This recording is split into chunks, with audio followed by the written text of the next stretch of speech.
Salut et bienvenue dans une nouvelle vidéo sur Nest.js sur la chaîne TechWall. Donc, on va finaliser donc les différents éléments que nous allons voir dans cette formation. Donc, nous avons déjà terminé la première partie qui est l'introduction à Nest. Donc, nous allons maintenant entamer la partie module. Et donc, dans cette partie-là, on va commencer par présenter le concept de module dans Nest.js, faire un petit exercice et ensuite présenter comment rendre un module global. Donc, on va commencer par cette étape-là. Pour ce faire, je vais aller juste vous montrer la documentation de Nest.js et la partie module. En fait, ici, on dit que chaque application Nest a au moins un module. C'est le module principal. C'est notre application module. Donc, si on revient à notre code et qu'on va aller au niveau du Nest TechWall, on va voir que le main.ts, lorsqu'il va bootstrapper une application Nest, lorsqu'il va la créer afin de la bootstrapper, il doit mentionner ce module principal. C'est le app module par défaut. Vous pouvez mettre le module que vous voulez, bien sûr. Et donc, ce app module là, c'est une classe qui va contenir en fait un ensemble, un décorateur qui va nous informer sur un ensemble de choses qu'on va voir. Et donc, un module, ça va encapsuler réellement un ensemble de fonctionnalités qui se ressemblent. Par exemple, un module d'authentification. Il va nous permettre d'encapsuler toutes les fonctionnalités nécessaires pour l'authentification. Ce qui fait que ce module-là va être portable. On peut le transporter d'un projet vers un autre. Et le fait de décomposer notre code en un ensemble de modules va rendre notre code plus robuste et plus maintenable. Et ça, c'est hyper important. Et donc, on peut dire qu'un module inclura les fonctionnalités nécessaires pour un métier de votre application. Donc, lorsqu'on parle métier, c'est une fonctionnalité tout simplement. Donc, je vais vous montrer une figure qui va illustrer plus ou moins qu'est-ce qu'un module. Donc, voilà. Supposons qu'on ait notre premier module. Et donc, ce module-là, par exemple, ici, on a le user module. Et donc, ce module-là, on va juste prendre le laser. Ce module-là, il va avoir un ensemble de fonctionnalités, de contrôleurs, un ensemble de providers, ça va être la partie service.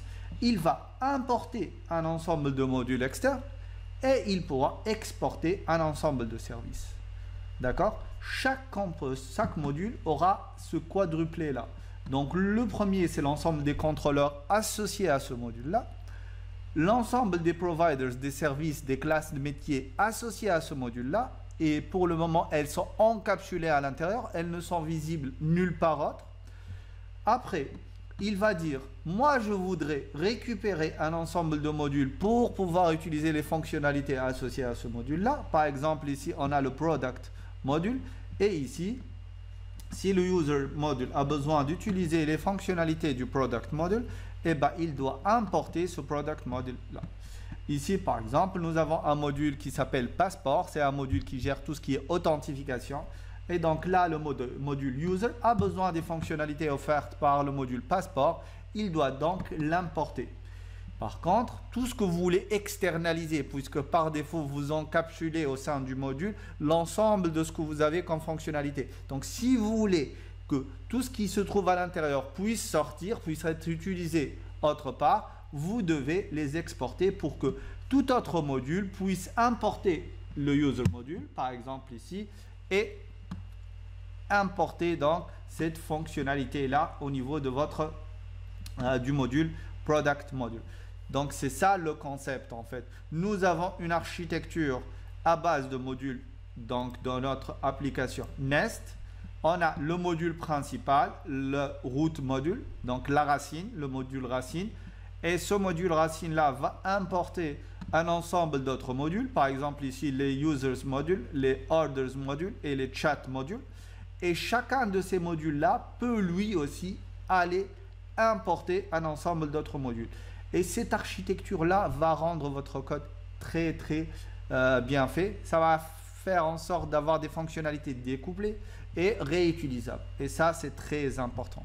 Donc ça, c'est la notion en fait de module. Et donc, si on va voir d'un point de vue technique, un module, c'est quoi? C'est une classe qui est décorée par le décorateur @module.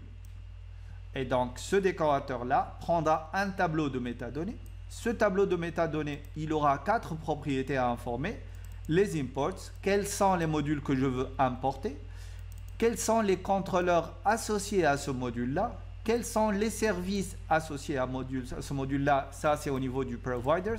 Et je peux par exemple faire un petit export. Si par exemple je voudrais que mon app service puisse être utilisé autre part, il faudrait que je l'exporte au monde extérieur. Donc, ces 4 clés-là vont nous permettre en fait de gérer et de modéliser nos modules. Donc ça, c'est la première partie. J'espère que c'est clair pour tout le monde. Donc ça, c'est la présentation des modules Nest. OK? Donc dans la prochaine vidéo, on va faire un petit exercice sur les modules et on va voir cette notion de module global.